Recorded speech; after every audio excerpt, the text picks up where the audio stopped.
नमस्कार, city vision समाचार में आपका स्वागत है।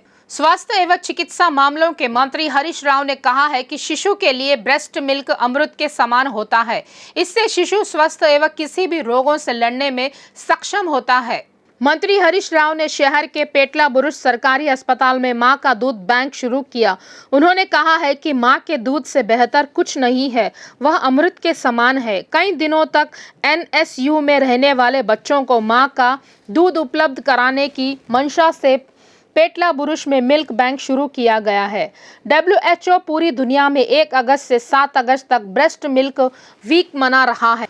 मंत्री ने कहा है कि इन कार्यक्रमों का आयोजन माताओं में स्तनपान को लेकर जागरूकता बढ़ाने की मंशा से किया जा रहा है। पहले घंटे में केवल 36% महिलाएं ही स्तनपान कराती है। 64% शिशु मां का दूध पीने से वंचित हो रहे हैं। इस जानकारी पर मंत्री चिंता व्यक्त की। उन्होंने कहा है कि माताओं में जागरूकता की कमी के कारण वे डिब्बा बंद दूध शिशुओं को पिला रही है। सी सेक्शन ऑपरेशन के कारण ऐसा हो रहा है। कैसीनो मामले में आरोपी चिकोटी प्रवीण कुमार की ईडी की जांच चौथे दिन भी जारी रही। 3 दिन पहले ही उसने पूछताछ कर चुके प्रवर्तन निदेशालय ने उन्हें आज फिर पेश होने का आदेश दिया। इस मामले में महत्वपूर्ण जानकारी उजागर हुई है। इस जानकारी के चलते दोनों राज्यों तेलंगाना और आंध्र प्रदेश में सनसनी मच रही है। अधिकारियों ने पहले ही पाया है कि हवाला के जरिए करोड़ों रुपए का लेन देन किया गया है। इसके अलावा अधिकारियों ने बताया कि कई देशों में चिकोटी कैसीनो कैंप का आयोजन किया गया है। इसके मद्देनजर चिकोटी प्रवीण के साथ माधव रेड्डी से ईडी पूछताछ कर रही है। इस बीच पता चला है कि चिकोटी प्रवीण कुमार ने हाल ही में CCS पुलिस से शिकायत की है कि उनके नाम से फर्जी अकाउंट बनाकर सोशल मीडिया पर पोस्ट किया जा रहा है। उन्होंने उनके नाम से फर्जी अकाउंट बनाने वालों के खिलाफ कार्रवाई की मांग की है। चिकोटी प्रवीण कुमार ने अपनी शिकायत में कहा है कि वे सोशल मीडिया पर इस तरह से पोस्ट कर रहे हैं जिससे उनका नाम बदनाम हो रहा है और उनकी तुरंत पहचान की जानी चाहिए। उस्मानिया यूनिवर्सिटी में छात्रों द्वारा प्रदर्शन किया गया। उन्होंने आर्ट्स कॉलेज में सड़क पर यह कहकर डेरा डाला है कि OU E2 छात्रावास में मौलिक सुविधाएं अच्छी नहीं है या उन्हें गंभीर समस्याओं का सामना करना पड़ रहा है। स्वस्थ पेयजल की कमी के कारण कल छात्र गंभीर रूप से बीमार पड़ गया। इस घटना पर चिंता व्यक्त की गई। जाहिर है कि जब तक अधिकारी आकर उनकी समस्याओं के समाधान का वादा नहीं करता तब तक आंदोलन नहीं रुकेगा। उनका आरोप है कि जब उन्होंने वार्डन को अपनी समस्या के बारे में बताया तो उन्होंने अभद्र भाषा का इस्तेमाल किया। छात्रों ने वार्डन से तत्काल माफी मांगने को कहा। उधर OU में दीक्षांत समारोह होने के कारण पुलिस की भारी तैनाती की गई। भाजपा प्रदेश अध्यक्ष बंडी संजय द्वारा शुरू प्रजा संग्राम यात्रा का तीसरा चरण भुवनगिरी निर्वाचन क्षेत्र के भट्टुगुडेम से होते हुए पेद्दा रावुलपल्ली गांव में जारी रहा। प्रजा संग्राम यात्रा के दौरान बंडी संजय ने भट्टुगुडेम पेद्दा रावुलपल्ली के बीच मूसी नदी पर बने ब्रिज के पास गए और नदी प्रवाह का निरीक्षण किया। इस दौरान मूसी नदी के तटीय क्षेत्र में रहने वाले लोगों ने अपनी परेशानियों के बारे में बताया। उन्होंने समझाया कि सरकार मूसी नदी के प्रदूषित पानी से आने वाली दुर्गंध पर ध्यान नहीं दे रही है। जीवन आवश्यक वस्तुओं की दरों में हो रही भारी वृद्धि के विरोध में कांग्रेस ने राष्ट्रीय स्तर पर धरना प्रदर्शन किया। पेट्रोलियम की कीमतों और GST का असर जीवन आवश्यक चीजों पर हो रहा है। इस दौरान कांग्रेस द्वारा राजभवन की घेराबंदी का आह्वान किया। कांग्रेसियों ने कुतबुल्लापुर से लेकर इंदिरा पार्क धरना चौक तक बड़ी कीमतों के विरोध में रैली निकाली। केंद्र में भाजपा और राज्य में TRS सरकार गरीबों के जीवन सुधार पर ध्यान नहीं दिया जा रहा है। उन्होंने बढ़ी हुई कीमतों को तत्काल कम करने की मांग की है। कुतबुल्लापुर निर्वाचन क्षेत्र के नेताओं ने नरसा रेड्डी के नेतृत्व में यह रैली निकाली। इस धरना प्रदर्शन में कांग्रेस नेता और कार्यकर्ता बड़े पैमाने पर शामिल हुए। AICC के आह्वान पर राज्य कांग्रेस नेताओं ने हैदराबाद शहर के इंदिरा पार्क के निकट विरोध प्रदर्शन किया। उन्होंने देश में पेट्रोलियम समेत जीवन आवश्यक चीजों के दाम कम करने के लिए धरना दिया। प्रदर्शनकारियों ने प्ले कार्ड्स और खाली सिलेंडर सिर पर लिए प्रधानमंत्री के रवैये के खिलाफ नारेबाजी की। उन्होंने कहा है कि आम आदमी का गैस, पेट्रोल और डीजल के साथ जरूरी चीजों के बढ़े हुए दामों के चलते जीना दूभर हो गया है। कांग्रेस नेताओं ने केंद्र सरकार से मांग की है कि बढ़ी हुई कीमतों को तुरंत कम कर दे। इस विरोध प्रदर्शन में कांग्रेस नेता चिन्ना रेड्डी, महेश कुमार, मल्लू रवि और अंजन कुमार व अन्य शामिल थे। उप्पल विधानसभा क्षेत्र के विधायक बेती सुभाष रेड्डी का जन्मदिन धूमधाम से मनाया गया।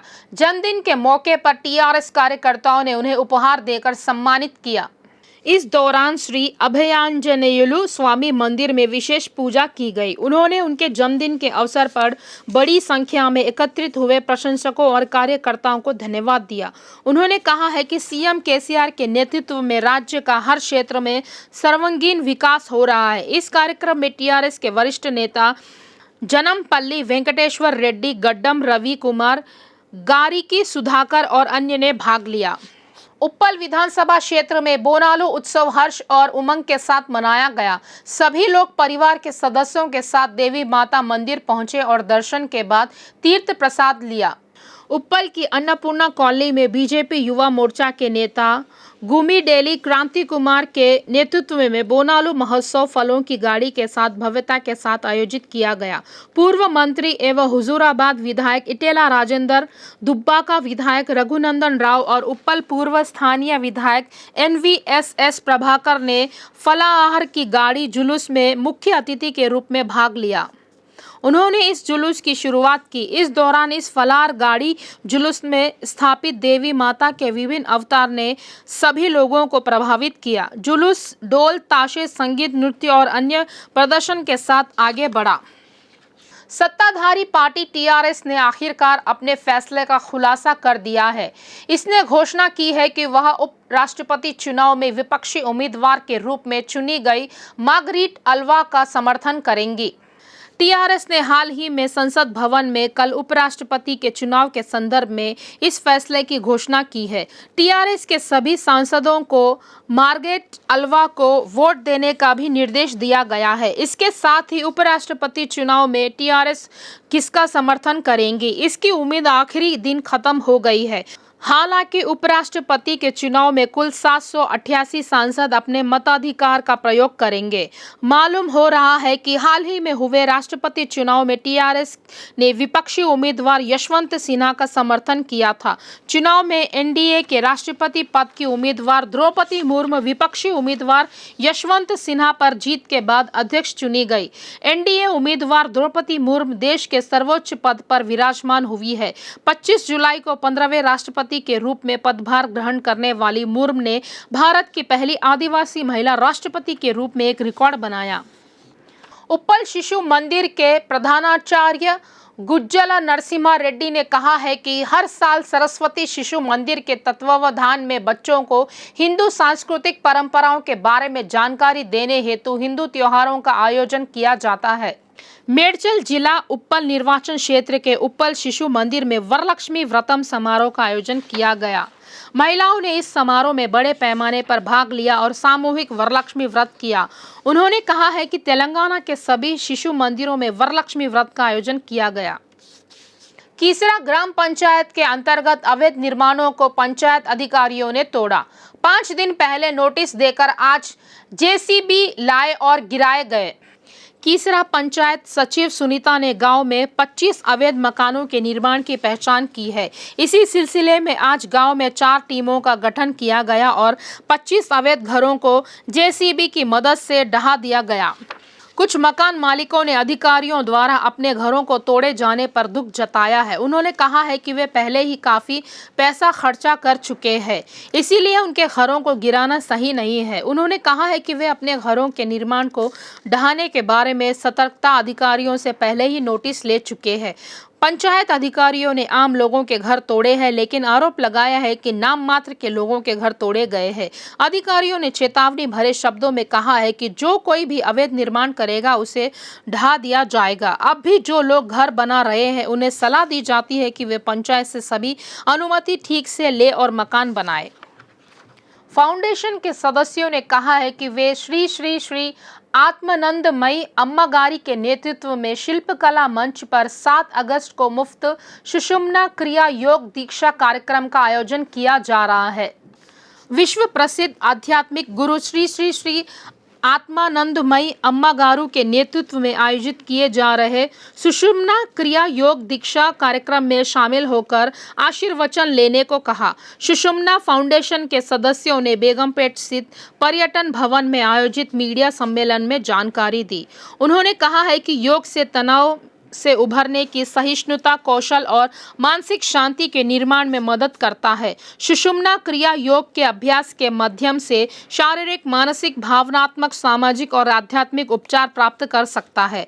सुषुम्ना क्रिया योग आंतरिक चेतना, उत्साह, प्रेरणा प्रदान करता है और स्वस्थ जीवन की शुरुआत में कारगर साबित होता है। यह एक महान प्रक्रिया है जिसका अभ्यास हर कोई बहुत आसानी से कर सकता है।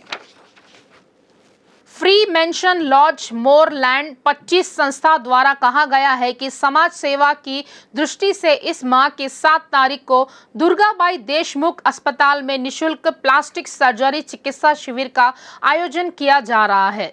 संस्था के प्रतिनिधि जी चौधरी, सत्यजीत तुलजा पुलकर और अल्ताफ अहमद ने कहा है कि अब तक उनकी संस्था के तत्वावधान में करीब 400 गरीब मरीजों की मुफ्त प्लास्टिक सर्जरी की जा चुकी है। वे अपने संगठन के नेतृत्व में कई देशों में सेवा कार्यक्रम आयोजित कर रहे हैं। उन्होंने कहा है कि सेवा कार्यक्रम के दौरान वे प्रचार से दूर है। इसके बावजूद वे लोगों को उनके द्वारा की जाने वाली सेवाओं के बारे में सूचित करने के लिए कड़ी मेहनत कर रहे हैं। उन्होंने कहा है कि हम शहर में अपने संगठन की 25 शाखाओं के माध्यम से गरीब छात्रों को सहायता और बेरोजगारों को रोजगार प्रदान कर रहे हैं। इस शिविर में जन्म दोष दुर्घटनाओं में जली हुई त्वचा, मुड़े हुए पैर, हाथ और अंगुलियों को शल्य चिकित्सा के माध्यम से ठीक किया जाएगा। साधना के कार्यकारी अध्यक्ष चिक्कू राहुल ने कहा है कि उनका उद्देश्य श्रमिकों के लिए स्वास्थ्य शिविर आयोजित करना और उन्हें तथा उनके बच्चों को बेहतर चिकित्सा सुविधा प्रदान करना है। उन्होंने पहल परियोजना क्षेत्र का दौरा कर निरीक्षण किया। इस मौके पर वहां काम कर रहे श्रमिकों के लिए निशुल्क स्वास्थ्य शिविर का आयोजन किया गया। उन्होंने उनकी स्वास्थ्य स्थिति जानने और उन्हें बेहतर इलाज मुहैया कराने का वादा किया। उन्होंने कहा है कि पहल परियोजना को जल्द ही आधिकारिक तौर पर शुरू किया जाएगा। रंगारेड्डी जिले के मीरपेट पुलिस स्टेशन की सीमा के शिवनारायणपुरम में साइको पति ने हंगामा खड़ा कर दिया। उसने छोटे मोटे झगड़ों के चलते अपनी पत्नी पर हमला कर दिया। उसने तरह तरह प्रताड़ित किया। 18 साल पहले वेणु वरंगल के शिवन्ना रावपुरम निवासी कल्पना से शादी की। इस दौरान कल्पना 3 साल पहले छोटे मोटे झगड़ों से तंग आकर अपनी मां के घर चली गई। इस बीच वेणु और अन्य महिला के साथ अवैध संबंध बने और उसने घर में लाकर रखा। इसकी जानकारी मिलने पर पत्नी ने पति के घर आकर उससे सवाल पूछे। इस पर पति वेणु ने अपनी पत्नी कल्पना पर हमला कर दिया। इस दौरान महिला ने उसे समझाने का प्रयास किया, लेकिन उसने महिलाओं पर भी हमला किया। साइको पति को पुलिस ने गिरफ्तार कर लिया है, जबकि कल्पना को न्याय देने की मांग को लेकर महिलाओं ने धरना प्रदर्शन किया। यदाद्री श्री लक्ष्मी नरसिम्हा स्वामी मंदिर की ओर जाने वाले घाट रोड पर एक लॉरी पलट गई। इस घटना में प्रवासी मजदूर की मौत हो गई, जबकि ड्राइवर गंभीर रूप से घायल हो गया। हाल ही में हुई भारी बारिश के कारण नाग देवता मंदिर के पास यदाद्री पुराना कानुमा घाट सड़क ढह गई। सुरक्षात्मक दीवार भी ढह गई, जिससे खतरा बना हुआ है। इससे आशंकित होकर सड़क एवं भवन विभाग के अधिकारियों ने सड़क की मरम्मत व सुरक्षा दीवार बनाने का काम अपने हाथ में ले लिया, लेकिन सीमेंट मिक्सर लॉरी के वजन के कारण घाट की सड़क उखड़ने से टिम्पर पलट गया। इस हादसे में सेंटरिंग कर्मी के पैर पर से जाने की वजह से गंभीर रूप से घायल हो गया। उसे अस्पताल में भर्ती किया गया, लेकिन डॉक्टरों ने कहा है कि अस्पताल लाने से पहले ही उसकी मौत हो गई। मौसम विभाग के अनुसार तेलंगाना राज्य के कई जिलों में आज हल्की व मध्यम बारिश हुई, जबकि कल भारी से बहुत भारी बारिश होने की संभावना है। पूरे राज्य में पहले से ही बारिश हो रही है। पिछले 24 घंटों में करीमनगर जिले के गंगाधर इलाके में सबसे ज्यादा 17 सेंटीमीटर बारिश दर्ज हुई। मंचिरियाल जिले के तांडूर में 13.6 सेंटीमीटर बारिश दर्ज की गई। हैदराबाद शहर में भी हल्की बारिश हुई। गाजुला रामारम के शाहपुर नगर में 3.9 सेंटीमीटर बारिश दर्ज की गई। मौसम विभाग के अधिकारियों ने कहा है कि कुतबुल्लापुर में 1.5 सेंटीमीटर बारिश दर्ज की गई। तेलंगाना में कांग्रेस पार्टी को एक और करारा झटका लगा है। पार्टी के एक प्रमुख नेता और प्रवक्ता दासोजू श्रवण ने इस्तीफा दे दिया है। ऐसा लगता है कि विधायक कोमटी रेड्डी राजगोपाल रेड्डी के साथ शुरू हुए इस्तीफे का सिलसिला अब रुकने को तैयार नहीं है। इतना ही नहीं, सांसद कोमटी रेड्डी वेंकट रेड्डी की टिप्पणियों ने भी इस्तीफे के सिलसिले को आगे जारी रखने का संकेत दिया है। वह भी पार्टी बदलने की फिराक में है। वर्तमान में दासोजू श्रवण कांग्रेस के राष्ट्रीय प्रतिनिधि है। उन्होंने पिछले चुनाव में खैरताबाद से चुनाव लड़ा और हार गए। दासोजू श्रवण विजय रेड्डी को तेलंगाना कांग्रेस में शामिल किए जाने से नाखुश है। इसके चलते श्रवण ने शुक्रवार को अपने इस्तीफे की घोषणा कर दी है। खबर है कि कोमटी रेड्डी ब्रदर्स केंद्रीय गृह मंत्री अमित शाह से मुलाकात करने वाले हैं। दिलचस्प बात यह है कि वेंकट रेड्डी भी उनके साथ अमित शाह से मुलाकात करने वाले हैं।